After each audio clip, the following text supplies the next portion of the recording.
Good morning, friends. Seems like it's been a long time since we did this, huh? It's been a long time since I broadcast church from my little studio apartment here.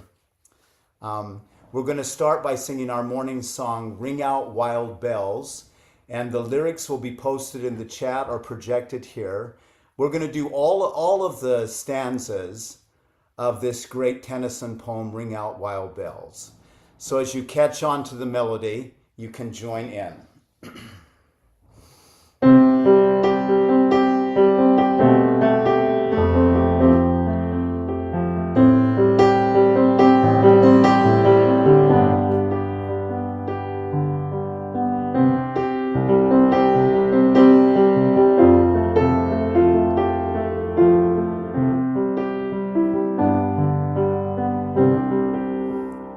Ring out wild bells to the wild sky, the flying clouds, the frosty light.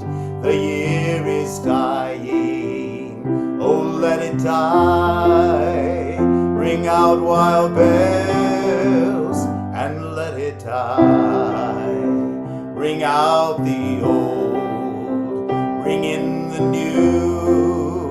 Ring happy bells across the snow. The year is going, so let it go. Ring out the false, ring in the true. Ring out wild bells to the wild sky, the flying clouds, the frosty light.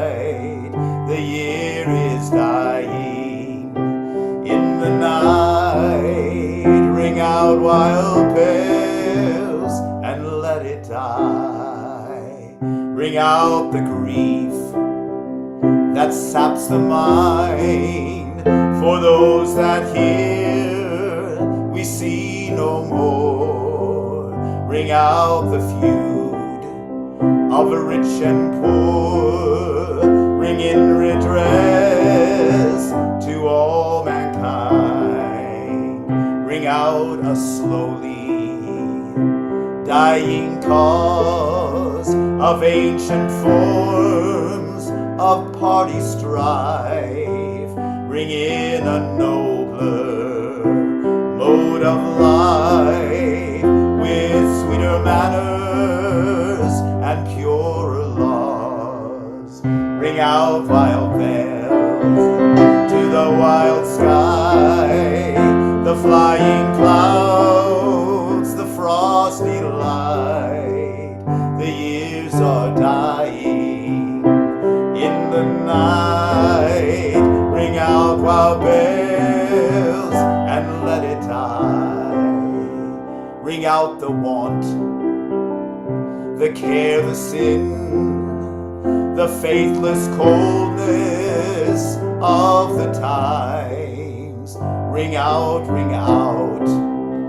my mournful rhymes, but ring the fuller minstrel in. Ring out false pride in place and blood, the civic slander and the spite. Ring in the love of truth and right. Ring in the common love of good.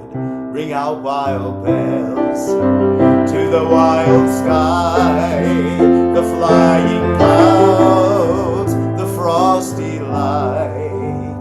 The year is dying in the night. Ring out wild bells and let it die. Ring out old shapes of foul disease. Ring out the narrowing lust of gold. Ring out the thousand wars of old. Ring in the 1,000 years of peace. Ring in the valiant ones and free. larger heart, the kindlier hand. Bring out the darkness of the land. Bring in the hope that is to be.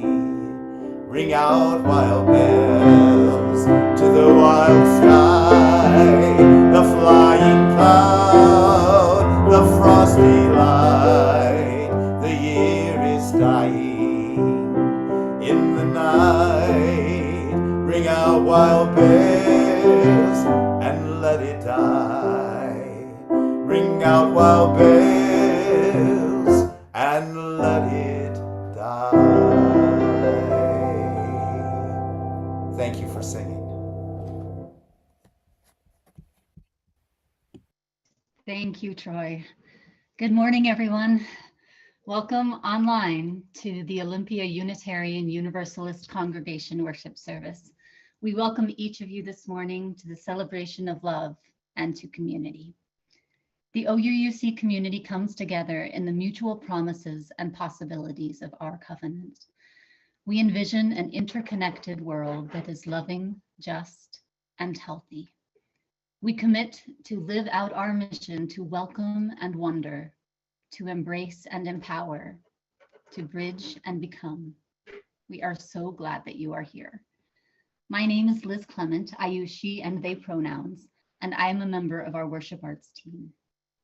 Leading worship with me today is Rylee Uhrich. Rylee is a social work and ministry student who lives in Olympia and is a member of OUUC. She currently works as an intern therapist with youth while attending Louisiana State University for her social work degree. She has completed part of a Master's of Divinity at Starr King and is a candidate for UU ordination as well. Rylee's career focus is on chaplaincy, but she is currently enjoying her work in youth services and remains curious about where her call to ministry will lead her next. We are also joined this morning by Troy Fisher, our music director, and Reverend Sarah Lewis, Director of Community and Faith Development. We are so glad to be together always in all of the ways that we can. With power out at OUUC this morning, we give thanks to all of the staff and volunteers who were prepared to serve in their usual Sunday morning roles at the church, and for the ability also that we have to pivot this morning to an all online service. Special thanks to our wonderful staff and tech team for doing all they needed to keep this morning's worship together possible. And I know I, myself, will be so glad to see so many of us back in our building next week. Today's service is being recorded and streamed live on Zoom and YouTube. For those here with us on Zoom, if you'd like, you can turn on subtitles if that will help you to keep up with the service. Everyone, please mute your phones if you've got them on as well, so we can all just be here together this morning.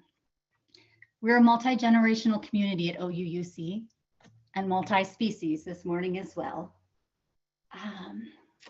Children of all ages are welcome in the sanctuary and in the OUUC classroom ring when we're in there, and you're welcome here too.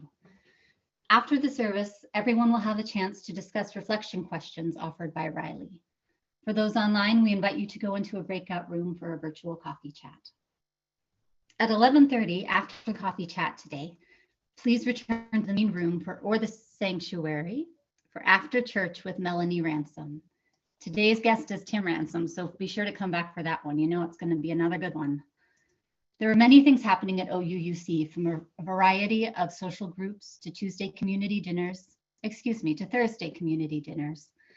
spiritual practice, to theme and issue focused study and action groups, and more. Check out our Tuesday electronic update or the website for the most up-to-date information. Now, let us open our hearts and let us open our minds as we prepare for worship. Welcome, everyone. It is so good to be together. This morning, we join Unitarian Universalist congregations around the world in lighting a chalice, the symbol of our faith tradition. Please join me as we light our chalices together with these words from Oberlin UU Fellowship. We light this chalice to find inner peace, love for each other, and faith in ourselves. Also, to be welcoming to whomever we meet and kind to all living creatures. So gather around this light of hope as we share this time together.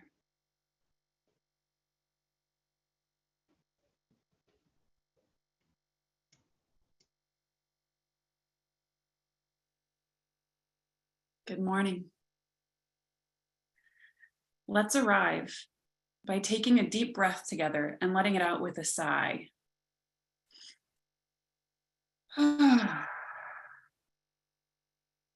Welcome, everyone. Let's take another big breath and let it out by humming a note and feeling that vibration in your face.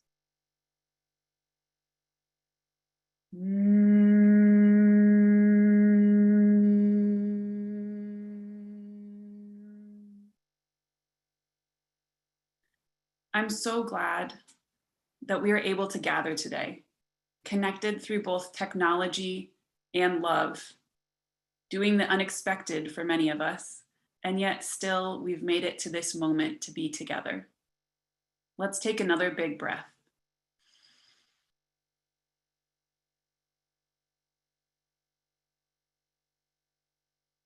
I welcome everything that you are today, the anxious and calm parts, the joyful and grieving parts, the distracting thoughts, and the unanswered questions. I'm so glad that each of you are here so that we can all be together.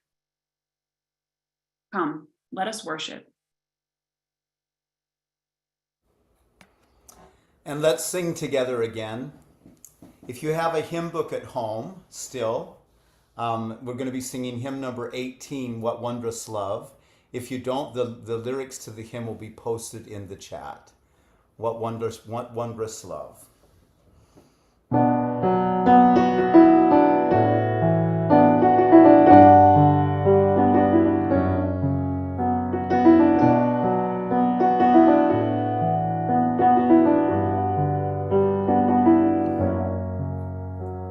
What wondrous love is this, O my soul, O my soul? What wondrous love is this, O my soul?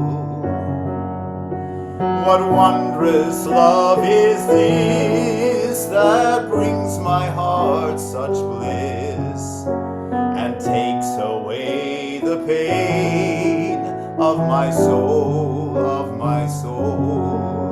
and takes away the pain of my soul.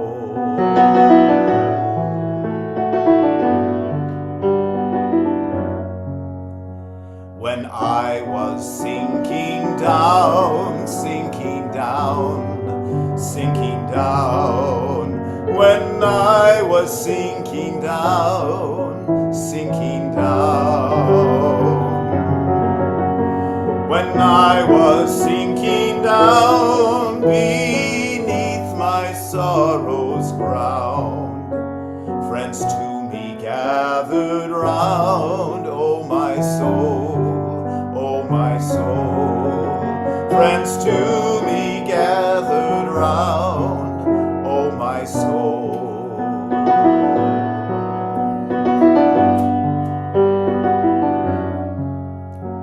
To love and to all friends I will sing, to love and to all friends I will sing, to love and to all friends who pain and sorrows mend, with thanks unto the end I will sing, with thanks unto the end I will sing.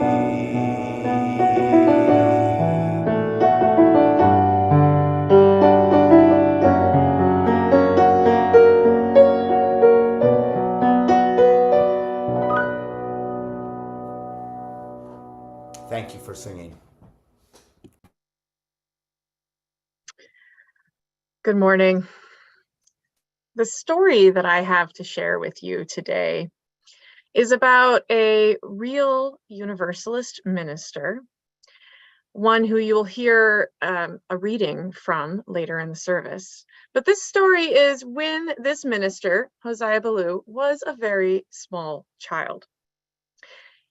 Hosea Ballou was a child more than 200 years ago and grew up in a small house in a small town just outside of a forest in the state of New Hampshire.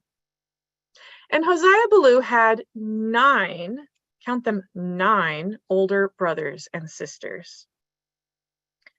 Hosea was much like any other child, much like you all probably were when you were children, or like the children who are with us today. Hosea liked to learn, liked to ask questions, and most of all, liked to play. And with 9 older brothers and sisters, there were lots of people to play with. They played hide and seek, and they played outside all year round. Hosea, in fact, loved to be outdoors and to jump in things. In the winter, Hosea would jump in the snow, and in the spring, Hosea would jump in the mud puddles. And in the summer, Hosea would jump in the creek. And in the fall, Hosea would jump in all the fallen leaves from the trees. And as you might imagine, all of this playing outdoors and all of this jumping in things got Hosea very dirty. Why, sometimes there was mud all the way up, all over all of Hosea's clothes, up in Hosea's hair. Why, sometimes the mud splashed onto other people, onto Hosea's brothers and sisters and siblings. And as much as Hosea loved all of this, you also can imagine that not everyone appreciated all of this mud. Hosea's mother had died when he was very young, when he was 2. And now his older sisters were in charge of some of the family chores. Hosea's sister, who did all of the family laundry, which back then meant hand scrubbing clothing in a pail with water they had to draw. This sister did not appreciate all that mud on Hosea's clothing. And Hosea's other sister, who was in charge of bathing the younger children, which back then meant heating up water at the fire and filling a tub in the kitchen and getting the children into that and dumping water from a bucket over their heads. She didn't appreciate having to wash Hosea so often either. So Hosea's sisters went to Hosea's father and said, "Father, tell Hosea not to get muddy anymore." And Hosea's father summoned Hosea and said, "Hosea, you must not get so muddy anymore." And Hosea liked to ask questions, so he said, "Why?" And his father, who was a Baptist preacher, said, "Well, just as we try to be good people and be kind and do God's will, we also stay clean." "Okay," said Hosea. And he tried. He really did try. But Hosea was still a very young boy, and the world was still a very dirty place. And so sometimes he got dirty just by accident. And well, if there was a little bit of mud on his clothes already, could it really hurt to jump once or twice? And so again, Hosea's sisters went to Hosea's father and said, "Father, tell Hosea not to get so muddy." And Hosea's father summoned Hosea again. And Hosea came with his head hanging because he really felt bad. He had tried. "Are you very angry with me, Father?" Hosea asked.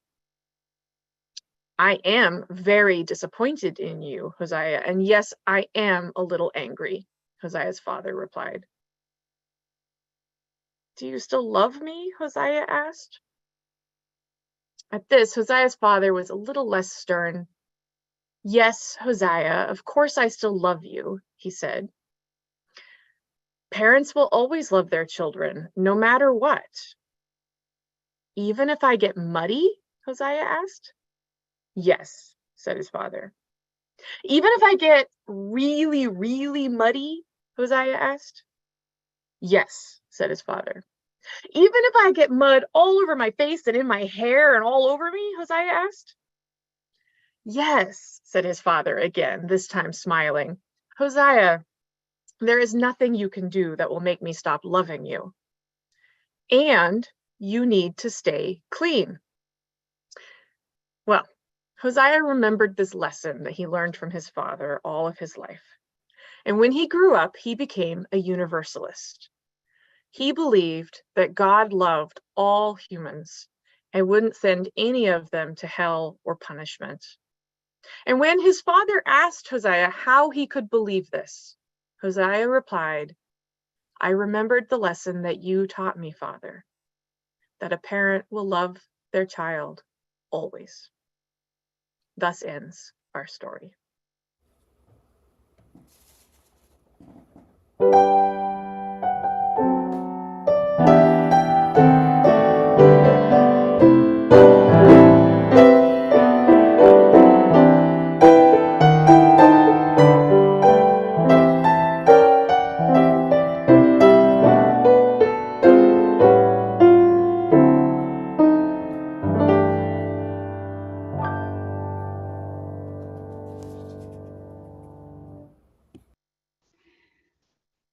Each Sunday, we express our gratitude by joining together in service to our community and to something greater than ourselves. The offering collected today does two things. It supports the ongoing work of OUUC, which is also supported by our regular pledges. The offering also supports an organization that serves our community in harmony with our Unitarian Universalist values. Our Share the Plate organization for January and February is the Community Kitchen. We have a video to share about their work.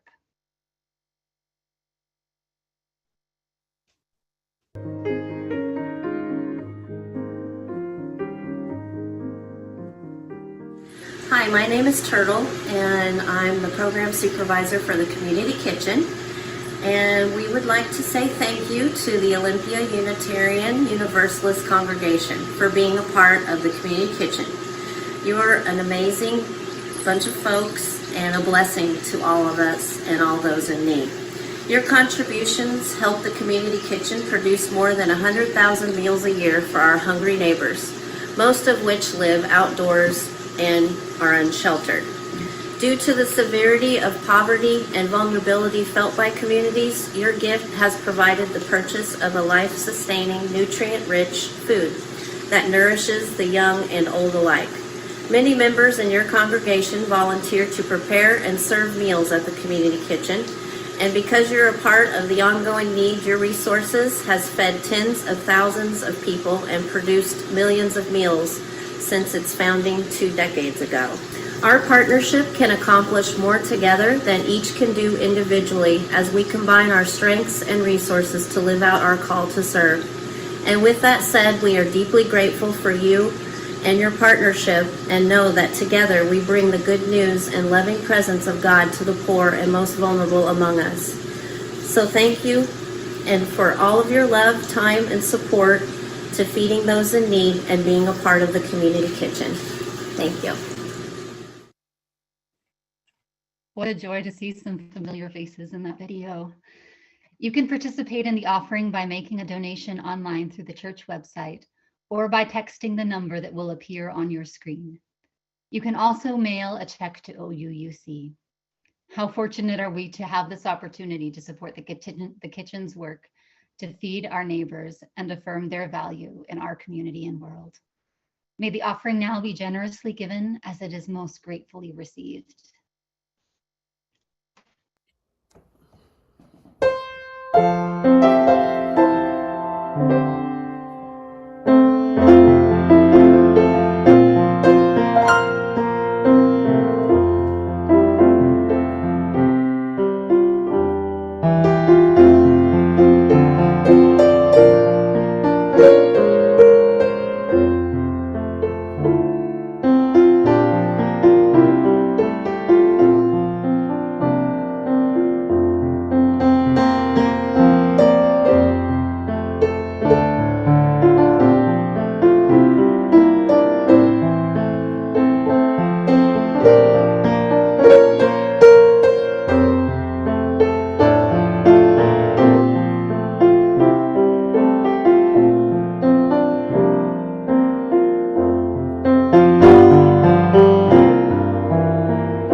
thank you for your generous gifts.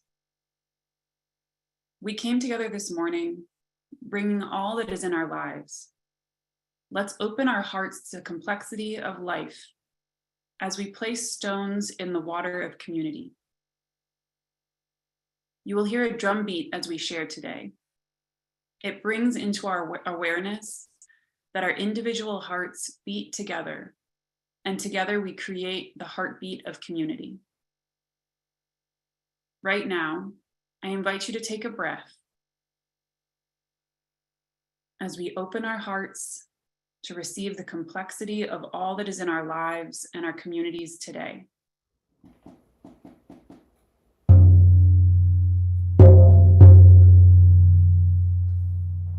Janae Wolfram shares that she was able to travel to be with her mother in her final days. Janae was able to care for her, kiss her forehead, and hold her as she took her last breaths. A beautiful end to 89.8 years.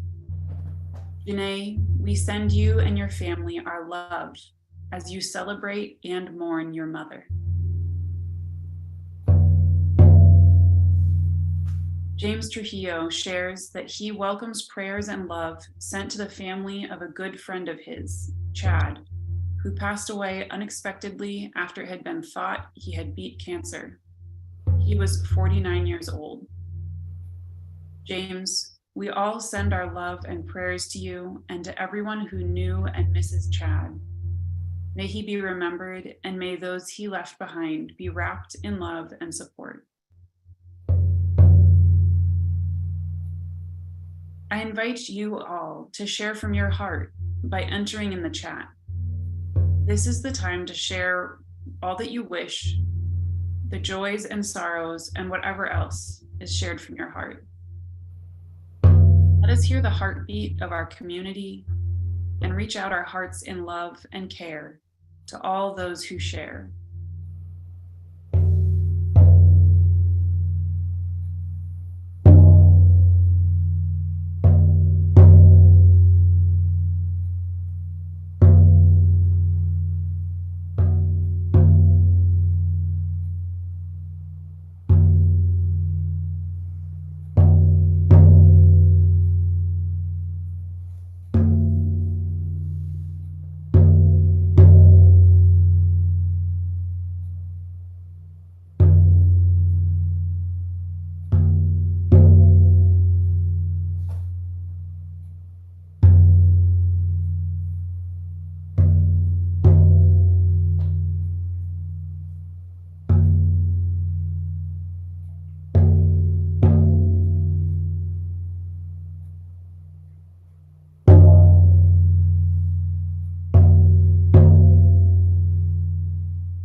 We place a stone in the water for all that has been shared from the heart.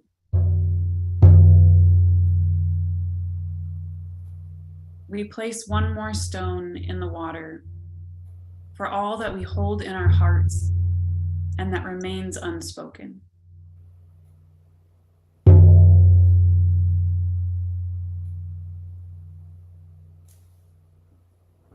Please join me in a moment of prayerful contemplation. Imagine, if you will, the sound of birdsong overhead.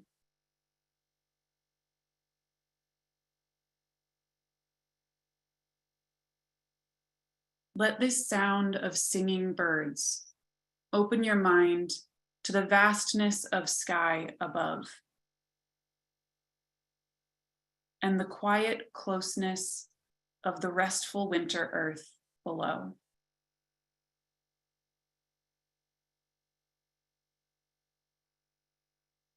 May we notice that we are held in this embrace of earth and sky.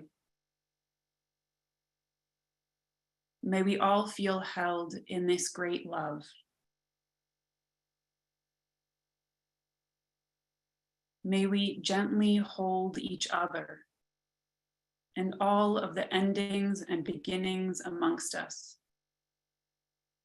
May we each be connected to the support we need for whatever chapters are closing or opening in our lives.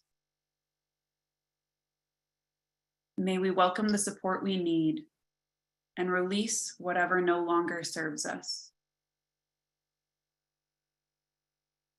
Let's all take a breath together and let it out with a sigh.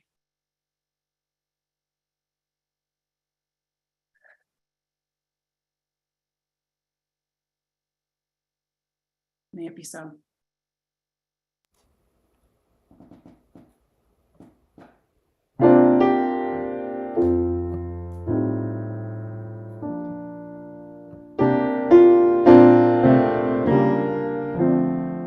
Let's sing together hymn number 95.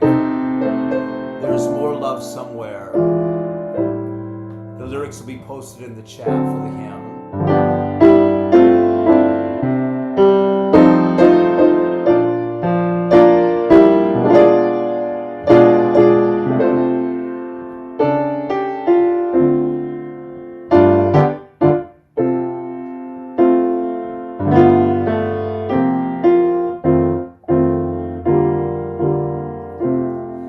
There is more love somewhere. There is more love somewhere. And I'm gonna keep on till I find it. There is more love somewhere. There's more hope. There is more hope somewhere. There is more hope somewhere. And I'm gonna keep on till I find it. There is more hope somewhere. Peace. There is more peace somewhere. Oh, there is more peace somewhere. And I'm gonna keep on till I find it, till I find it. There is more peace somewhere. More joy. There is more joy somewhere. There is more joy somewhere. And I'm gonna keep on till I find it, till I find it.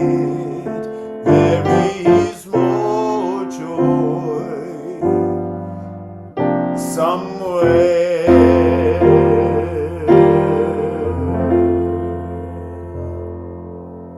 you for singing.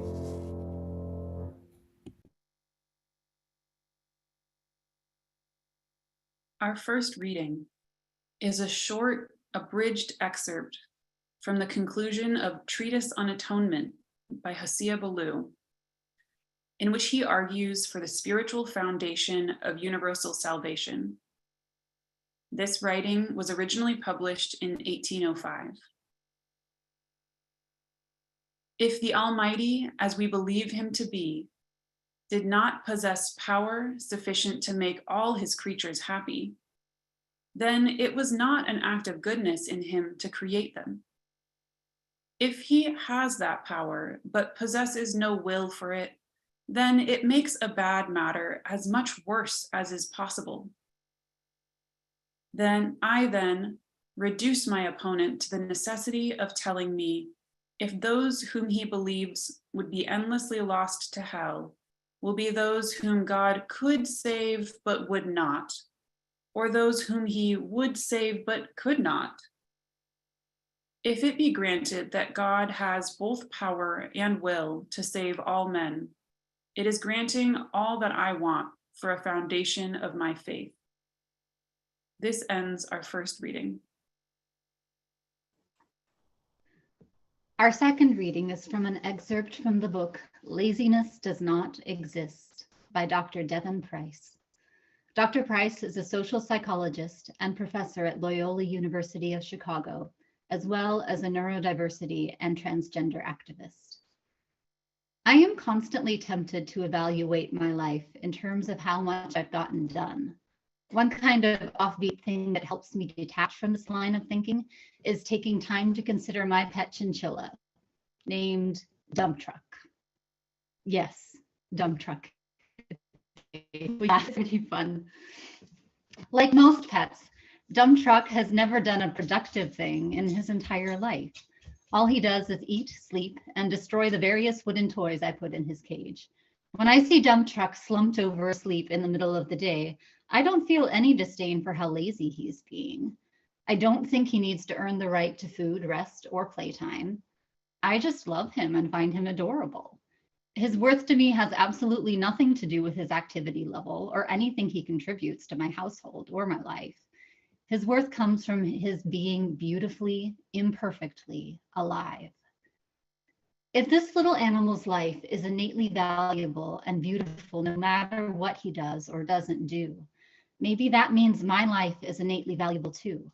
In fact, if I can love Dump Truck just as much when he's doing nothing as when he's doing a lot, then maybe I can care for and appreciate every human being, regardless of how they spend their time.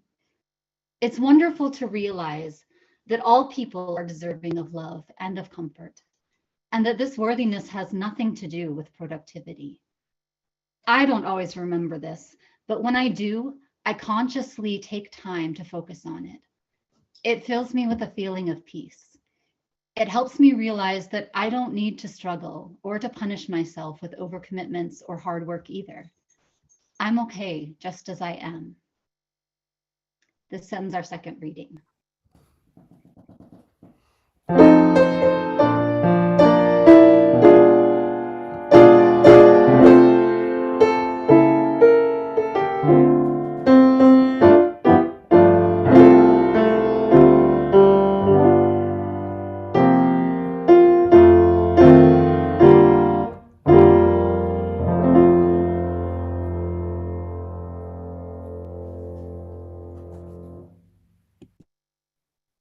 Here we are at the beginning of a new year. It is an American custom that as we flip the calendar page, we think about our values, our goals, and the future. A common topic of conversation is to ask about each other's New Year's resolutions. We're encouraged to feel a sense of resolve that this year, this month, right now will finally be the time when whatever change we've been meaning to make will happen.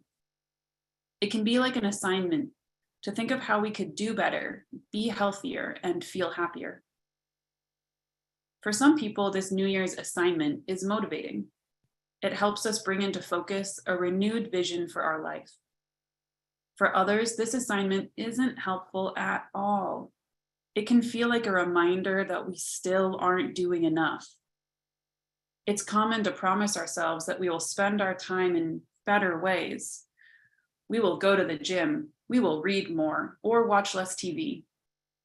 We tell ourselves we are not good enough, but that if we try harder, we might improve. The origins of our modern self-improvement culture are tied into the myth of the American dream and the pull yourself up by your bootstraps mentality, which teach us that if you're not trying to improve yourself and your circumstances, then you must be lazy. These concepts originate hundreds of years ago and are woven into the creation of our national identity. Modern media has taken on this idea, telling us that everyone else is having a better life than us. But if we would just work harder, then we could have this ideal life too. And the myth says, if we are not even trying to live the ideal life, then we're just wasting our time. These messages are wrapped up in the idea that the only way we are valuable is by being productive. These messages are mythologies that originated hundreds of years ago and are powerful because we are still a country who loves to read self-help books about success and fictional books about the rise from rags to riches through hard work. One of the sources of this American mythology is the Calvinist theology that was popular amongst the Puritan settlers of New England. These religious beliefs taught that only some people get into heaven, and they were selected by God before being born. People believed that you could tell who God had chosen because they were successful hard workers during their life. This meant that if someone was not successful, or if they struggled in their efforts to work, it was because God had already decided that they were going to hell. This belief meant it was morally accurate to look down on people who could not meet their responsibilities. Instead of having sympathy for someone's struggles or offering mutual aid, people were disregarded because they were assumed to already be damned by God. Hopefully, for those of you here with me in this Unitarian Universalist congregation, hearing about these beliefs does not sit well with you, because Universalist theology, which is one of the roots of Unitarian Universalism, emerged as a contradiction to Calvinism. In the first reading for today, Hosea Ballou calls into question this whole idea that only some people are worthy of getting into heaven. He says that the God he believes in both wants to and is able to welcome all people into heaven. Universalism then teaches us that all people, regardless of their achievements, health, wealth, or politics, are loved by God. We hear a similar message in the story for today, where the parent loves all of his children, even the one who regularly gets into a mess. Universalism does not mean that I must personally love every single human. I am allowed to be human myself, to like and to dislike, while believing in a compassionate spirit that is more profound. Universalism invites me to believe that imperfection is lovable. This love makes space for all types of people, regardless of different abilities, preferences, and lifestyles, to be of equal worth. Where Calvinism guides people to believe in God's enduring judgment, Universalism teaches people to live from love. And love guides us to the work of civil rights, equality, and justice. And we see our UU congregations active in all these areas, often under the banner that reads, "Siding with Love." But still, that myth of the American dream and the teachings of Calvinism are woven deeply into our culture. The judgment myth leads us to see waste all around us. Everyone and everything who is imperfect, broken, or inadequate are left to the sidelines to be forgotten about. The Calvinist belief that only God's select people get into heaven means that everyone else is a spiritual waste and not deserving of love. The mid-20th century, in the mid-20th century, as the Industrial Revolution brought new mass-produced items, there was more and more material waste, because a dishwasher or light bulb that doesn't work because it is imperfect is hard to repurpose into something else useful, so it is waste. Our time is also managed through this lens. With so much knowledge and access to entertainment in the modern world, a moment spent doing nothing is often considered a waste of time. And when we put effort into something, but we fail, that failure is often interpreted as a sign that trying at all was a waste of our time. Universalism has taught us that no person is a waste. The environmental movement has taught us that no part of the earth is a waste where we can hide our imperfect garbage. Rather, we are all connected in an interdependent web. But what about this idea of wasting our time? Sometimes when I am not learning, not working, not growing spiritually or healing emotionally, I worry that I might be wasting my time. I feel as though I must always be striving to improve. And New Year's can be a time where I feel obligated to try even harder to be my most perfect self. However, I've had to learn over and over again that if I tie my self-worth to my achievements, then I'm setting myself up to be less present in the process and to enjoy my life less. It's like turning life into a checklist instead of a story.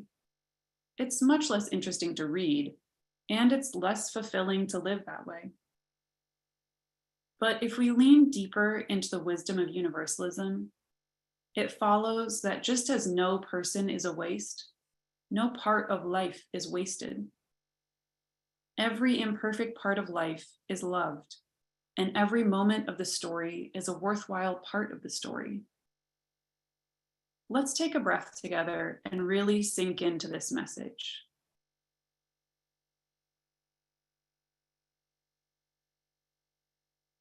You are enough. What you do is enough. Nothing you have ever done or not done was a waste. Every moment of your life is a worthwhile part of the whole story. This is the mythology of universalism. It runs contrary to everything we hear in the media and most of the historical precedents by which our nation is organized. This is a powerful message that guides our tradition to work against all forms of oppression in the world. But how do we each bring this message of universal love and acceptance to ourselves? When a poet writes a poem, or a scientist makes a discovery, or a minister writes a sermon, there is a lot of nothing and distraction and editing and failure that goes into the final product. When each of us humans live our complex human lives, there is a lot of nothing between all the plot points of our personal story. Some of that nothing might be restful and enjoyable, or frustrating and disappointing. Sometimes the time when nothing happens can feel scary, like a vital connection to the source of inspiration and guidance has been lost. But in those moments, being in the nothing, staying present, and remembering that this is not a waste of time can be like crossing a river in a boat. We might drift downstream from where we had started out, but eventually we will reach the other side. We might not be exactly where we had planned to go at that moment, yet we might have ended up right where we needed to be. Crossing the river of distraction and failure and nothing is not about being outwardly productive, yet it is an intrinsic part of life. If we learn to respect these parts, then we can stop living according to the outdated myth of the American dream. We can live instead by the myths of universalism. Now, if you're someone who doesn't like New Year's resolutions, then I give you my personal permission to skip the assignment.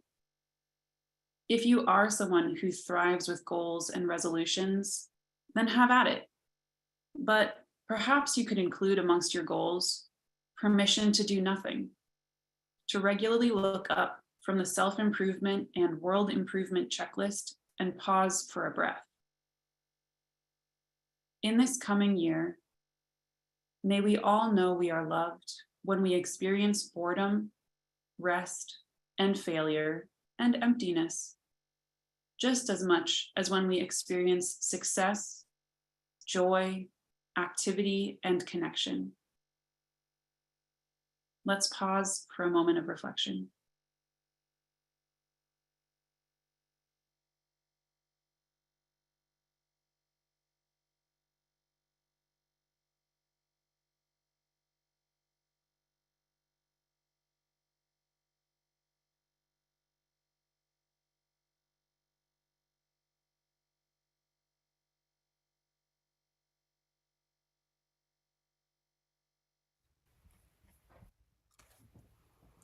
Let's sing together hymn number 131, Love Will Guide Us.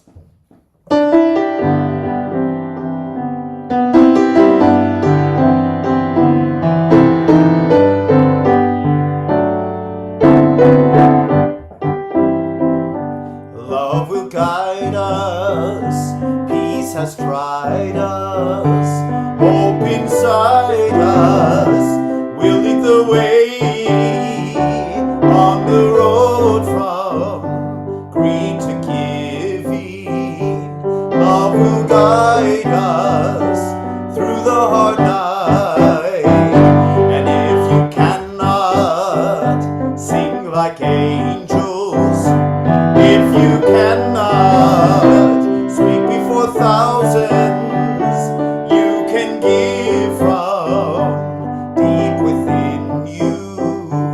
You can change the world with your love, for love will guide us, peace inside us, hope inside us, will lead the way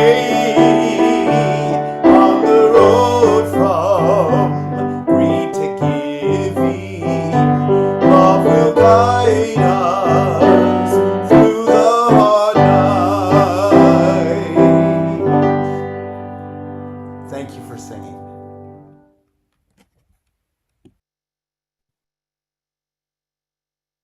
If you have your chalice with you, go ahead and find that now. Please join me as we extinguish our chalice with these words from Becky Laurent. As flame is to spirit, so spirit is to breath, and breath to song. Today we extinguish the flame in this sanctuary, but may we tend it in our hearts until we meet again. May we move in peace. Let's join together in singing our unison benediction.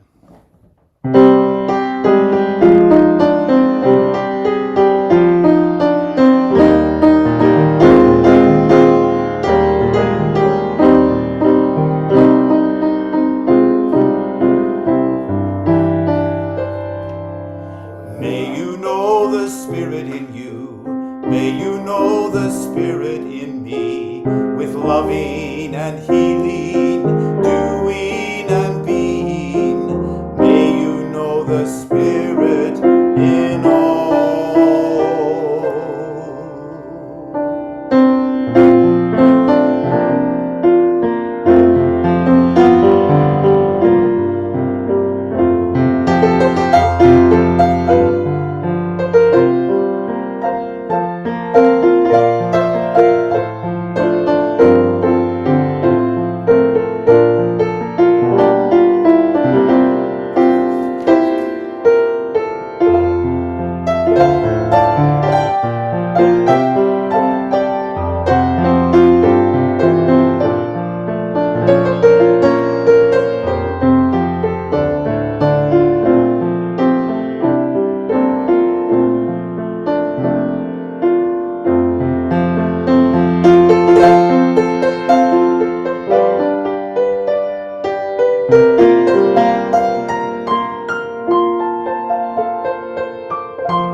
And everybody, just because I know it's been a long time since we've done this, if you want to wait for a breakout room, just stay online and we'll be assigned. Have already been opened, so if you have Awesome. trouble getting into the room, just speak up. I'll make it so you can unmute.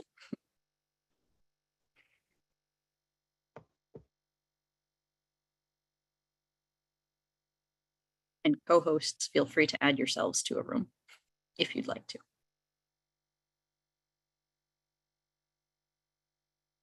Just look for a smaller room. It's hard to predict how many people will stay.